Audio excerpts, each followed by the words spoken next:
concern over the Omicron variant of the coronavirus, which is leading to new travel restrictions, including for U.S. citizens. Our lead national correspondent, David Begnaud, is at JFK Airport in New York with more on that. And he's also got an inside look on how scientists are working to understand this new strain. David, good morning. Nate, good morning. The CDC is going to be increasing testing surveillance at the arrivals terminals for four of the nation's busiest airports. We're talking Atlanta, San Francisco, Newark, and John F. Kennedy, where we are this morning here in New York City. Also, within the next 24 hours, we expect an announcement that's going to affect just about anybody traveling to the U.S. Late last night, the CDC confirmed they are working to modify the testing requirements for travel into the United States. Right now, travelers have to be tested within 72 hours of departing to go to the United States. But the White House may soon announce that travelers be tested one day before boarding flights, regardless of their vaccination status or the state of COVID in the country that they're coming from. In the U.S., the message is consistent. Get vaccinated, get your booster, do it now. Get vaccinated, get your booster, do it now. They are really coming at everyone right now, full court press. The war for our minds has elevated to another level. In the United States in particular, you can see that they want us completely distracted, driven in fear and in anger. We have had constant provocations in the media with fears about COVID, while they have put constant distractions in our face to keep our minds occupied with the smallest things that really mean nothing. They want our minds distracted. And that should be abundantly clear for those with their minds awake, paying attention. From distractions about Kyle Rittenhouse, a trial that didn't need the national attention that it got, to Ahmaud Arbery, once again aiding the black community and feeling like the country is working towards justice and equality. I mean, this week we have the stupid news about Chris Cuomo being suspended, like it actually matters. In regards to that, listen, don't follow this news. These people are simply coming off of their assignments. They are giving us excuses why we won't be seeing these people any longer, because their purpose and roles are over. If you are paying attention, you will see that there are many people in many different positions resigning at this time. Over this past year or so, we have seen many prominent people leaving their post. Fed presidents resigning, CEOs quitting, politicians retiring, not seeking re-election.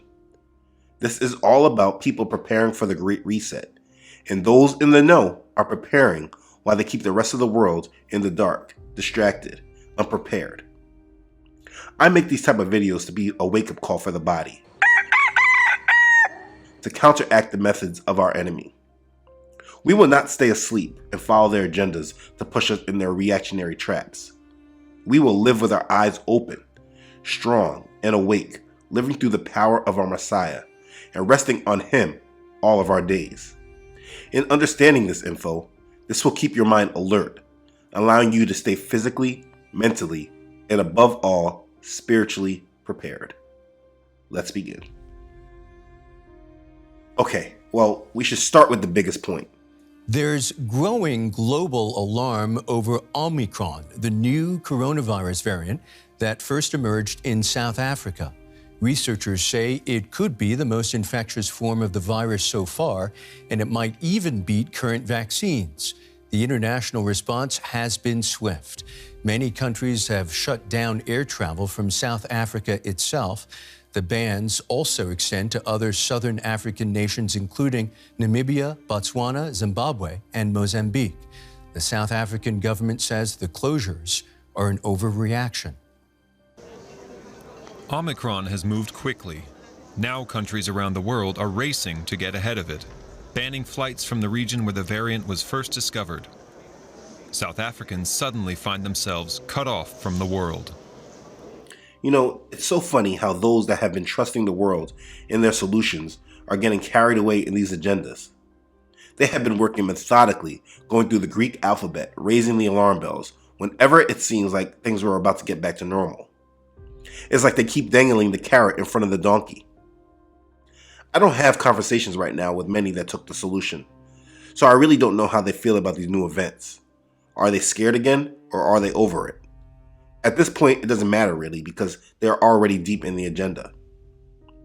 In many of my videos this year, I repeatedly have said things are not going back to normal. But because people are so desperate to hold on to the lives they once had, they are being led into very deceptive traps. We now have this new variant that we are told we need to concern ourselves with. They will not let the world stop living in fear. This was to be expected, though, for anyone paying attention and not being led by the God of this world. They will now go ahead for the next few weeks and escalate things, provoking people into fear.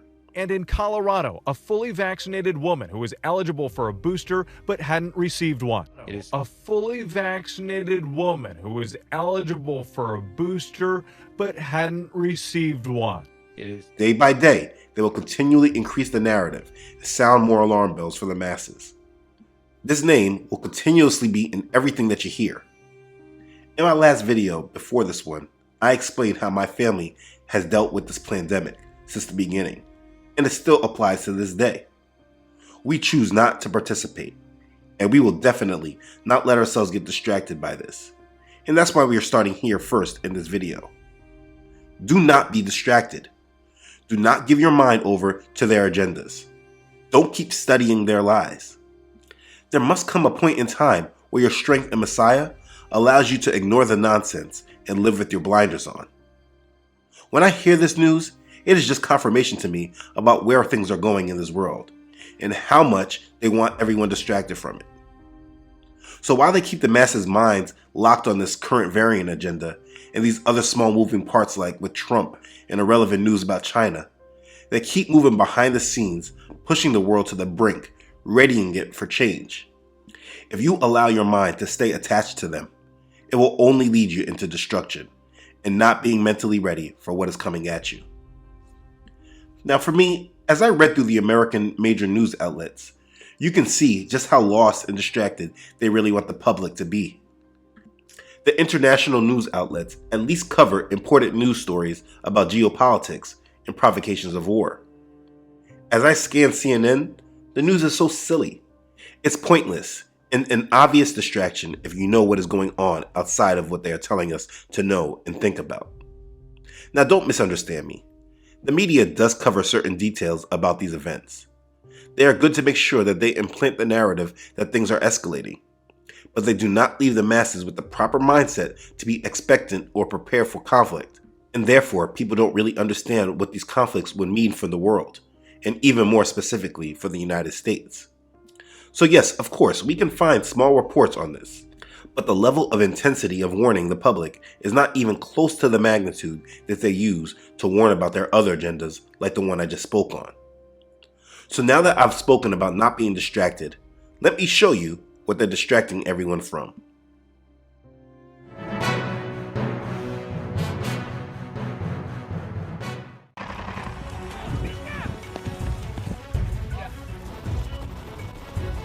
China's massive investment in the People's Liberation Army, PLA, may show China is preparing to fundamentally change the status quo and preparing for a possible war with the United States over Taiwan.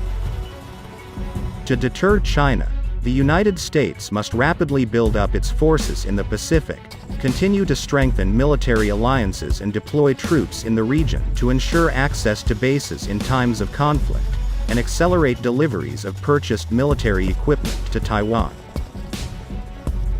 If China were to attack Taiwan, they likely would use a massive cyber and electronic warfare attack to paralyze the island.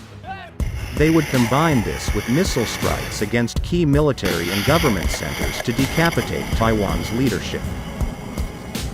The PLA also would use special forces assaults and airborne and sea landings to attempt to defeat Taiwan rapidly. Prolonging effective Taiwan resistance until U.S. forces arrive should be a key goal of U.S. security policy. President Biden on at least 3 occasions has said the U.S. would defend Taiwan if it were attacked by China. His administration needs to articulate to the American people why Taiwan's defense is critical to the United States and deploy the resources needed to deter China from attacking Taiwan. What we're seeing is China testing a range of new missile systems that can strike warships at sea. And so what the Chinese are trying to do is hold at risk US Navy aircraft carriers, allied naval vessels, including Australian naval vessels, with what's known as anti-ship ballistic missiles. And these test mock-ups in the desert are really designed to test those new types of missiles. Should we be surprised to think that China has somehow been able to get its hands on the intelligence to be able to essentially copy what the US is doing? Well, in fact, the anti-ship ballistic missiles that we're talking about are new. The US does not have these capabilities. So it is a new type of weapon, and it has the US concerned because the US does not have an equivalent capability. So the Chinese have developed this all by themselves, and they have already operationally deployed two types of these missiles, the DF-21D and the DF-26, with the latter able to strike ships as far out as Guam from China. And so what that means is that the Chinese can strike at our naval vessels at sea out to 5,000 kilometres, which is a fair range and certainly would bring Australian naval vessels under threat. So yes, we should be concerned. All right, 27 Chinese aircraft entered Taiwan's air defense buffer zone on Sunday. That, according to Taiwan's defense ministry. Now, Taiwan says they've identified the aircraft to include 18 fighter jets, 5 H-6 bombers, and 1 aerial refueling plane. Now, this as Chinese President Xi Jinping met with top brass at a military conference and called for, quote, talent cultivation among the military's ranks. So for more on this, let's bring in our friend, former Pentagon official Mike Maloof.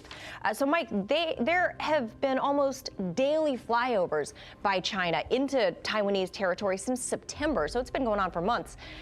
This may have been the one to fly closest to shore. China doesn't deny this buzzing, we'll call it. What is the intent of this action? Is it intimidation? Well, of course it's intimidation. It's coming at a time when what China is seeing now are other countries, particularly the United States, bringing in lawmakers.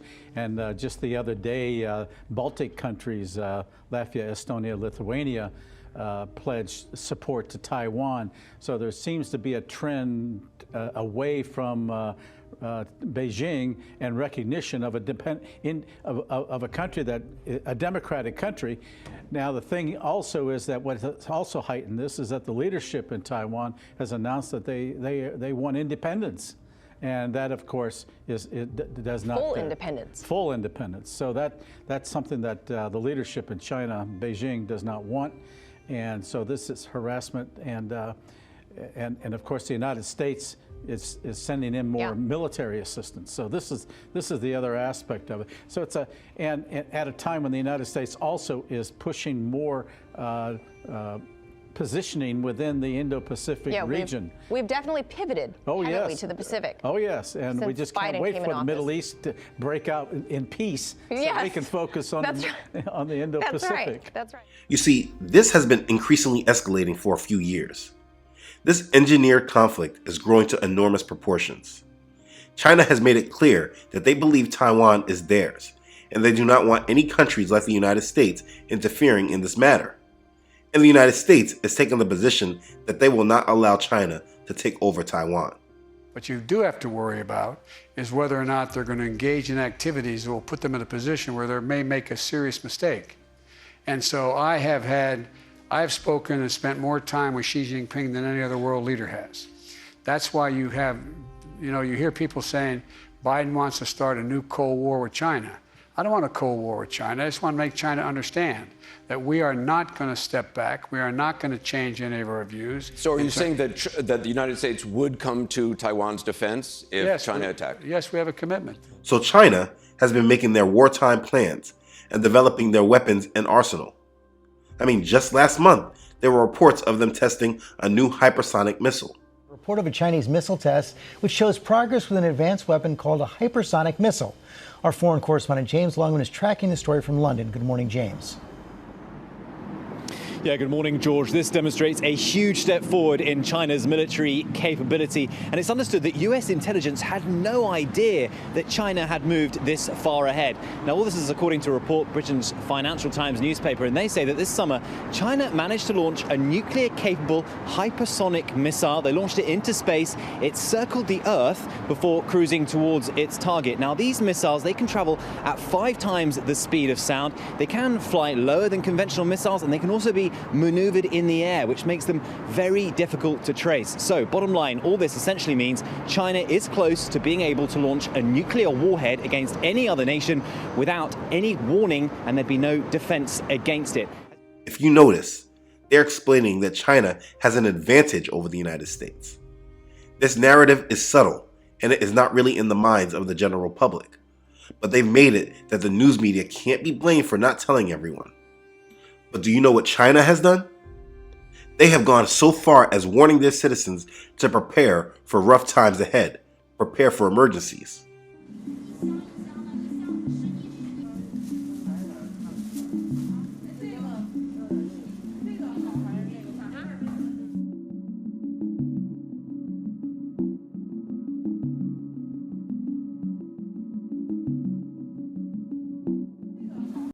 Telling their citizens to be prepared for hard times and emergencies.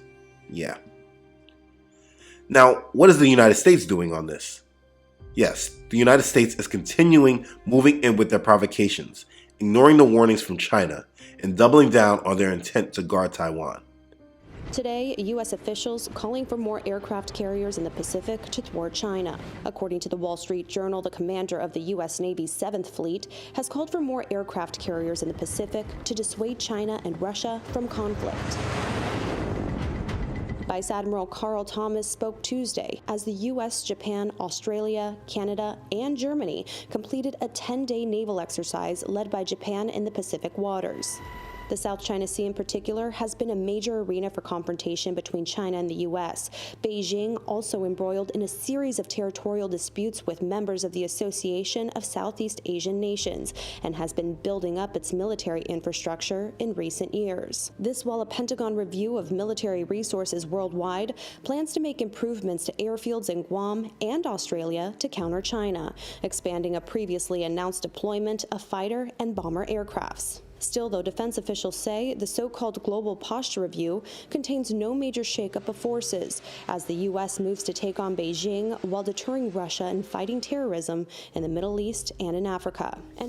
And on top of that provocation, President Biden is making sure that they keep China provoked in knowing that they are interfering in this Taiwan matter. I've seen a lot of international news covering this, but not so much in the United States. In a move that will most likely anger China, U.S. President Joe Biden has invited Taiwan to its Summit for Democracy next month. According to the U.S. State Department, the summit is expected to focus on 3 principal themes. That is, defending against authoritarianism, fighting corruption, and promoting respect for human rights. It aims to help stop the erosion of rights and freedoms worldwide. The invitation for Taiwan comes as China has stepped up pressure on countries to downgrade or sever relations with the island, which China views as its own. There are 110 participants on the invitation list for the virtual event on 9th and 10th of December. The majority of invitees, 77 countries, rank as free or fully democratic, according to the Freedom House 2021 report. Notably, China and Russia have not been invited. And from this, China has made condemning words on it.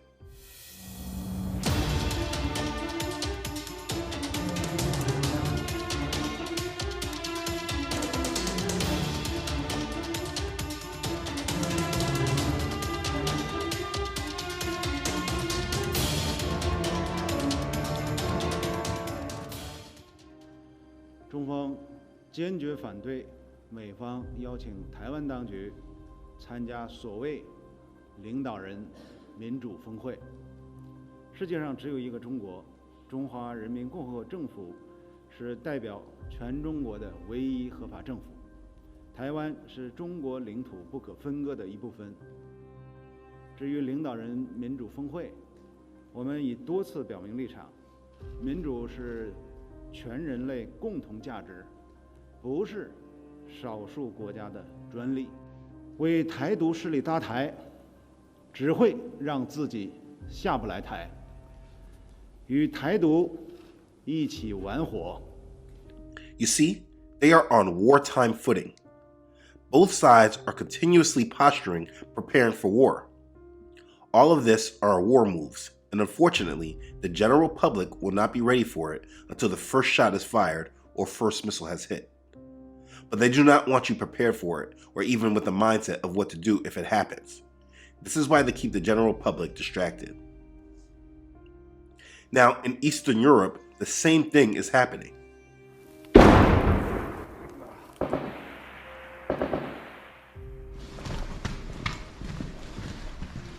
We have real concerns about Russia's unusual military activity on the border with Ukraine. These movements certainly have our attention, and Russian forces close to Ukraine's border.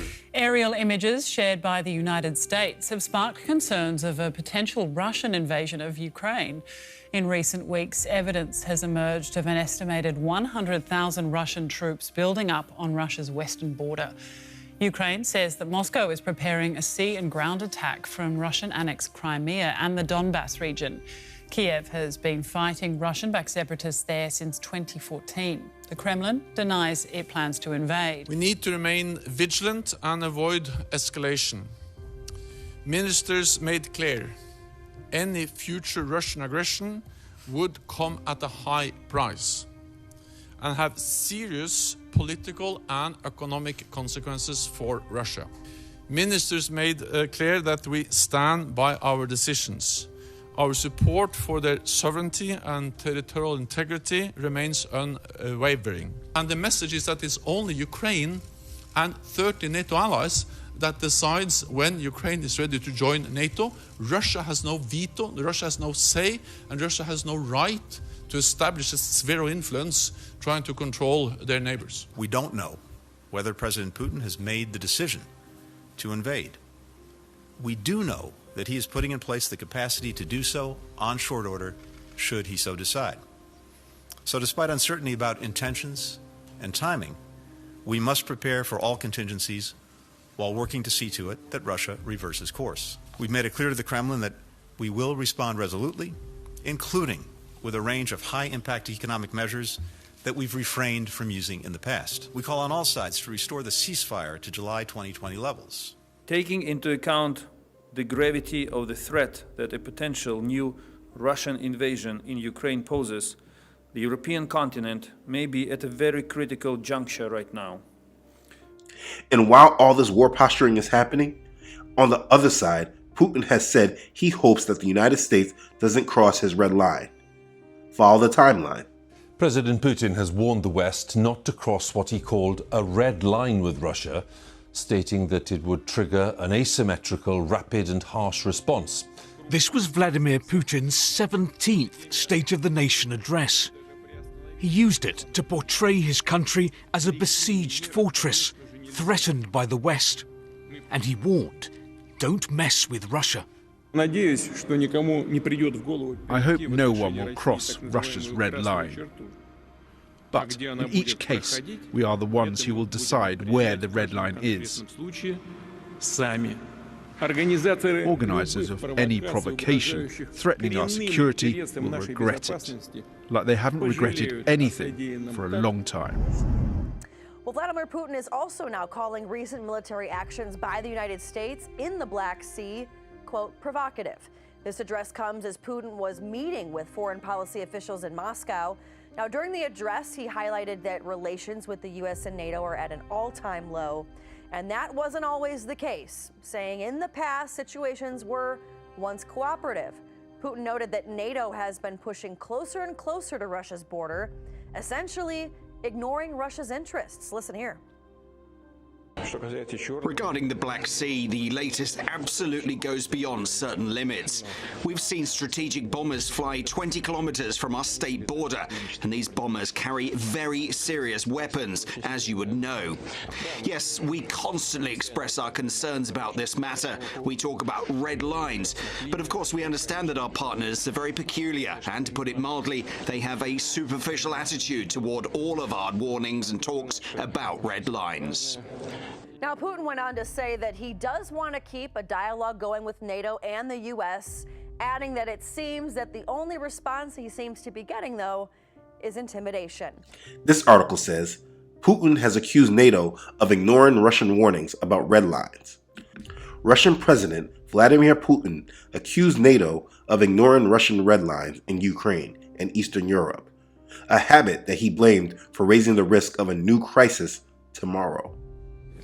Вот это создание таких угроз для нас и есть красные линии. Но я надеюсь, что до этого не дойдет. Надеюсь, что чувство здравого смысла, так и ответственности и за свои страны, и за мировое сообщество все-таки будет преобладать. And wouldn't you know, Russia themselves, like China, have been testing their own hypersonic missiles. Mind you, a weapon that they have been boasting about for about 2 years. President Vladimir Putin testing a new intercontinental missile and President Donald Trump's medal. From a Moscow command center, Putin watched the hypersonic missile leave its launch tube and, according to the Russians, strike a target 3,700 miles away, declaring it invulnerable to intercept. Russia says it can be armed with a nuclear weapon and travel up to 20 times the speed of sound. Without confirming the results of today's test, the Pentagon has acknowledged that America is vulnerable. We don't have any defense that could deny the employment of such a weapon against us. Adding urgency to the Pentagon's own plan to develop an American version. Like I said, this conflict has been brewing for years. And if you've been watching these videos, these conflicts with China and Russia are not new to you. But for the rest of the masses, at least in the United States, most don't have a clear understanding of how deep this issue and narrative is, and how close we all are from war. And like I showed earlier, the media has told us that we right now are not capable of defending ourselves against China or Russia. A top Space Force general warning the U.S. is lagging behind China and Russia in developing hypersonic defense technology. This as U.S. officials reportedly confirmed China's hypersonic missile test in July was more advanced than initially thought. Let's bring in Fox News. That David Thompson, he's the Vice Chief of Space Operations for the United States, says we are not as advanced as the Chinese or the Russians in terms of hypersonic programs. Is that a problem, General? Yeah, oh, it absolutely is, Dana. I mean, now, whether or not these conflicts are real or not doesn't matter. It's all about the narratives, the storylines. That's what matters in this pretend world. The agenda has not changed. The old world order must collapse in order for the new world order to take hold. And in the United States, things are still bleak. From the supply chain issues stalling the economy to inflation increasingly getting higher by the month, we are at a time where the economics are just not sound. But again, because the news media is not properly explaining things, the masses are just not preparing and living with the right expectations. I mean, Fed Chair Jay Powell just this week admitted something big about inflation. For months, they have been saying that the inflation numbers were transitory, meaning temporary. But in a session of Congress with Janet Yellen, Jay Powell said, So I think the word transitory has different meanings to different people. To many, it carries a sense of short-lived. We tend to use it to mean that it won't leave a permanent mark in the form of higher inflation. I think it's probably a good time to retire that word and try to explain more clearly what we mean. In regards to supply chain issues, the government is doing silliness, literally acting as if they are doing something about these supply chain issues. Now, the Federal Trade Commission is ordering major retailers and grocery chains to turn over new information on their supply chain problems, requesting internal documents from Amazon, Walmart, Kroger, Tyson, and others to investigate the, quote, causes of empty shelves and sky-high prices. On Monday, President Biden met with CEOs of major retailers to discuss the crisis. But there is a lot going on behind the scenes here. And regardless of how the narrative turns out, you should understand that the United States is vulnerable from many different angles, and none bigger than economically and politically. Please don't ever forget about the debt ceiling issue that is still here. If you remember, a few months ago, I was warning about this. And then in October, they did a temporary bill to kick the debt ceiling issue down the road. And they said that they were giving the Democrats the opportunity to pass the legislation on their own. If they don't want to do the job, just get out of the way. We'll take the heat. We'll do it. We will do it. Let us do it. Well, since they signed it, there hasn't been much mention about the debt ceiling. And the time they were given to pass the legislation has passed, which I believe was just today, December 3rd.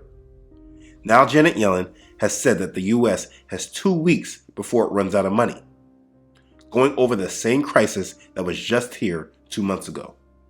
And here we are again. And a revised projection says the federal government is likely to run into problems paying its bills by December 15th. The original deadline to raise or suspend the debt ceiling was December 3rd. That came after lawmakers passed a short-term extension last month. Treasury Secretary Janet Yellen is urging Congress to move fast ahead of the new deadline or risk defaulting for the first time in U.S. history. Melissa, December 15th is the deadline that Yellen gave to Congress, and today she testified that she can't guarantee what will happen after that. There's $118 billion that's due to the Highway Trust Fund on that date. And just a few moments ago, the CBO forecast that if Treasury makes that payment, it may run out of money before the end of the month. Now, our own debt limit tracker with the Bipartisan Policy Center shows that Treasury is already in the yellow zone. It has just $269 billion in cash and extraordinary measures left. That's roughly enough to last about 2 weeks or maybe even a little bit less. But remember, this is a dial. It can move backward as revenues come in, and it can move forward as Treasury spends more money. And there are a couple of big bills that are due tomorrow, including $11 billion in veterans benefits and $6 billion each in military and civil service retirement payments. Now, Yellen has called for bipartisan support for raising the debt limit, and Democrats said that Republicans would be foolish not to listen. But Congress still is not working together, and there appears to be no deal in sight.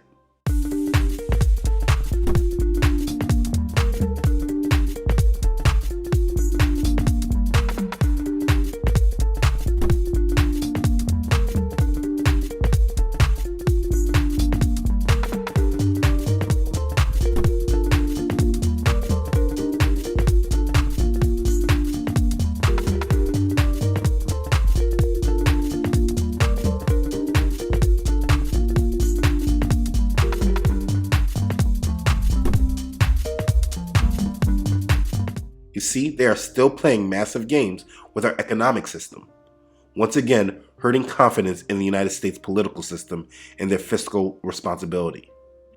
No matter how you look at it all, there is a lot going on that the masses are not being prepared to handle. And instead of the media and government preparing us for possible missteps or emergencies, they tell us nothing to see here. This is all business as usual. And that those sounding alarms are just conspiracy theorists. While other news media around the world make articles with headlines like this. Minute to midnight, Russia and West, one mistake from nuclear conflict and most dangerous moment since Cold War, warns UK Admiral. The world is on edge, and they want you distracted from this. And that's why I have made this video. It's not to push fear on you and make you live in fear, but to bring reality to you and to help you see the narratives at play, so that you can be ready for the event of any of these issues becoming a real risk to you. You see, they want you distracted, but you must be awake. They want you to be reactive, moving when they tell you it's time to move, herding you like cattle. But you must be proactive, ready for the unexpected, and mentally able to deal with what is coming. But the truth of all this is always the same and never going to change. And as long as you are a believer, living in Father's truth and resting in His arms, you know with a surety that none of this is about you. These events are moving us towards a great reset that leads to a new world order. It's about moving towards a time where Yah will test the whole earth. But if you persevere and follow Yeshua, these tests will not be for you, and He shall keep you from these tests. Because you have kept my command to persevere, I also will keep you from the hour of trial which shall come upon the whole world, to test those who dwell on the earth. There's Revelation chapter 3, verse 10. Because the world isn't resting on their only answer, the way, the truth, and the life, they look at this information as fear-mongering or conspiracy theory. Yet this video is filled with information from their sources. You see, we are given a blessed hope, and as long as we live through Him and for Him, we know that there is nothing to fear, because in the end, we are victorious. I made this video to emphasize to you that you cannot allow them to let you be distracted, living in their false realities. Hope for the best, but be prepared for the worst. It's those that do not prepare that get swept right away into their strong delusions. These videos are all about keeping your mind out of it and living in the real world. They are going to collapse this world and push you into an alternative world in the metaverse. But don't dwell on these things. Live happy. Live free. Live in purpose in the blessings that our Father provides. Dwell on the love of our Father and the blessings He has provided you and what He is preparing for you. Whatever things are true, whatever things are noble, whatever things are just, whatever things are pure, whatever things are lovely, whatever things are of good report. If there is any virtue and if there is anything praiseworthy, meditate on these things. That's Philippians chapter 4, verse 8. You see, you do not need to dwell on these things to be prepared or ready. If you just learn to focus on Father and trust in Him, you do not need to know these things. But there are many of us that have a hard time turning off the outside world, and you are consistently led by the world into their distractions.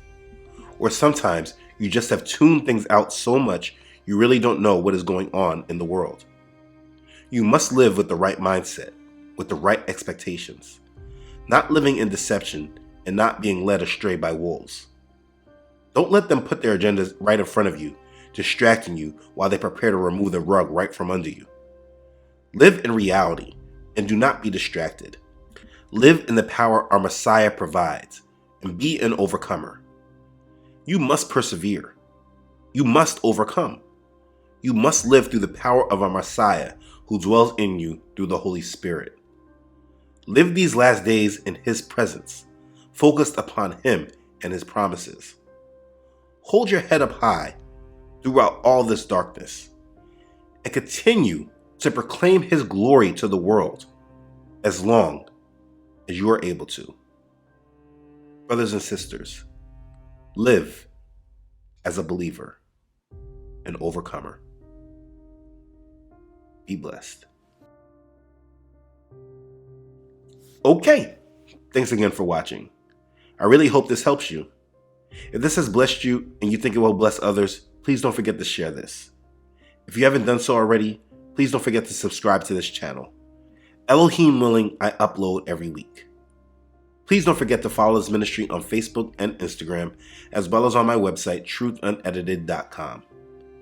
As always, I really would like to thank all those who support this ministry. You know who you are. Your contributions have been an extreme blessing to this ministry, and I'm very thankful for you. Thank you for being a blessing and your continued support to this mission. Okay, thanks again everyone for watching. I love you all.